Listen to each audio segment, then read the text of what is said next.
Hello रायजोफोर आं दिनै हाग्राबारियावसो खालायदों। दिनैनि कन्टेन्टआनो हाग्राबारिनिसो। रायजो राजाफ्रा अननानै खोनासंलांगोन। गिबियावनो गबिन्द सार फेरेंगा सारनिसिम खावलायहरनाय फैबाय थानाय सेप्तेम्बरनि 14 थारिख मुंख्लं सानखालि जायफोर गावनि आगोमा जिउखौ हारिनि थाखाय बावसोमलांदों, जायफोर बर' रायजो राजाफोरनि गेजेराव एनडिएफबिनि ओंखाम दै जाहोग्रा, जायफोर एनडिएफबिनि सापर्टारफ्राबो आलाय सिलाय बुख्रुब सुख्रुब गावथार जादों, जायफोर बर' हारिनि थाखाय बिर जोहोलावफोर गावथार जादों, फैबाय थानाय सेप्तेम्बरनि 14 थारिखआव मुंख्लंफोरनि न'खराव 5 लाख रांखौ होनो हागोन ना?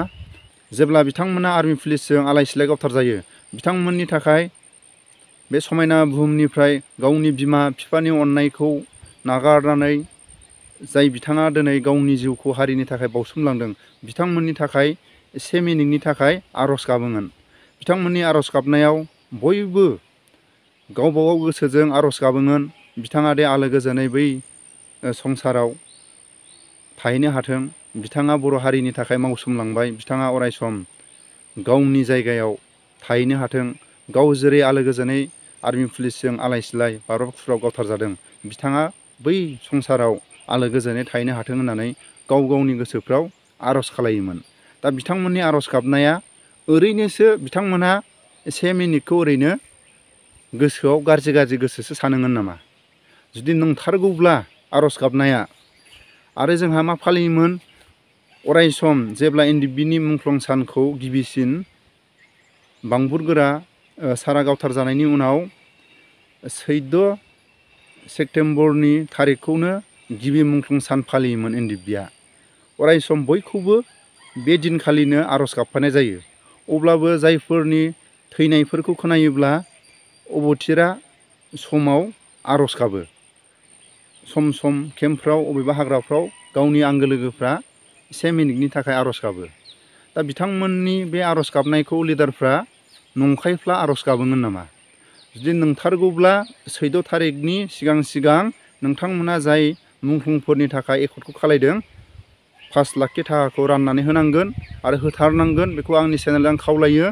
आरो जोंनि खोनानायाव जिखुनु जाया मिथिंफोराव आलासिनि सिनायथि होनायफ्राव एक्स बिलटि वेलफेयार एस'सिएशननि दैदेनगिरि बा केडार आलासि सिनायथि होयो। एक्स बिलटि वेलफेयार एस'सिएशननि सोद्रोमाया नुजाफैदों होननानै दाबो मिथिं दावथिङाव रायजो राजानि सिगाङाव सिनायथि होयो। जों मा खोनाबाय, जेब्ला एनडिएफबिनि एकर्डनि उनाव फैनाय लोगो लोगो एनडिएफबिनि मुंख्लं सानखौ फालिनो मोनलानो, बार्थडे फालिनो मोनलानो, एनडिएफबिनि मुंखौनो दोनसानो मोनलानो, माबा एनजिअनो माबानो 10नो उमुगनो बिदिसो लानांगौ होननानै जों खोनाबाय। बेखौ जोङो साफा सानैया सावरायदोंमोन। मानि थाखाय बिदि जादों? एकर्डआव माबा मोनसे भुल जादों खोमालै। बिथांमोना बे एकर्डनि भुलावनो दिनै नैबेखौ फोजोबनो थाखाय बिथांमोना लाहार फाहार लादों। सोरबा दिनै दैदेनगिरिफ्रा सरकारनि दैदेनगिरिफोरजों बायजादों, आरो बायजायाखैब्ला थाबैनो 5 लाख थाखाखौ बे मुंख्लं साननि सानखालि नङाबा साननि सिगां हो। अब्लासो नोंथांमोनखौ जोङो सासे बिटिआर एकर्डनि सागानगिरि दैदेनगिरि होननानै जों गनायनो हागोन। प्रमद बर' सारखौ आं खावलायो, सानजाथ' बे थांलानो, सानजाहा बे गुफुरखौ मालाबाबो बियो बावबाय। जियानो जाया मानो बेफोरनि बे कन्टेन्टआव लाबोयोबा रायजो राजा दुखु मोननो हागौ। प्रमद बर' सारा फेरेंगा गबिन्द बावनाय सानखौ, बे मुंख्लं सानखौ प्रमद बर'आ जुदि सैथोब्ला, जेरैबायदि प्रमद बर'आ एनडिएफबिनि माखासे पावारफुलखौ लानानै बे बिटिआरनि एकर्डखौ खालायनो हादों। 14 सेप्तेम्बराव मुंख्लंफोरनि थाखाय जायफोर गावनि आगोमा जिउखौ बावसोमलांदों, बिथांमोननो 5 लाख थाखाखौ प्रमद बर' सारा गावनि आखाइजोंनो हो। गबिन्द सारा जुदि मावनो हायाखैब्ला, फेरेंगाया मावनो हायाखैबा नों मावनानै देखाय। अब्लासो नों सासे बिटिआरनि दैदेनगिरि।